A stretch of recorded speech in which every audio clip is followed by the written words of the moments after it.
மான் ஒன்று வயிற்றில் குட்டியுடன் வருவதைக் கண்டு வேடன் துரத்துகிறான். மான் வேகமாக ஓடுகிறது. வேறு பக்கம் ஓடலாம் என்று நினைத்தால் புலி ஒன்று அங்கு வருகிறது. இன்னொரு புறம் போலாம் என்று நினைக்கும் பொழுது பயங்கரமான இடி.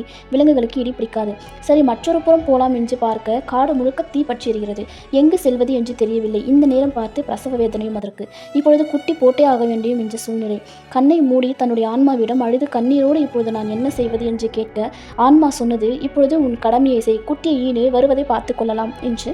குட்டி போட்ட அந்த வினாடியில் வேடன் நெருங்க அந்த குட்டியை ஈனும் காட்சி அவன் மனதை உருக்கியது. அவன் நின்ற வினாடியில் புலி அவன் மீது பாய அவனை துரத்தி கொண்டே போனது.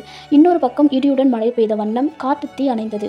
மான் எந்த பிரச்சனையும் இல்லாமல் காட்டிற்குள் குட்டியுடன் சென்றது. இதில் நாம் புரிந்து கொள்ள வேண்டியது, பிரச்சனைகள் நம்மை சூழ்ந்து கொள்ளும் போது பிரச்சனைகளை பெரிதாக எண்ணாமல் தேவனை நோக்கி கூப்பிடுவோம். ஏனெனில் பிரச்சனைகளை பார்க்கிலும் நம்முள் இருப்பவர் பெரியவர்.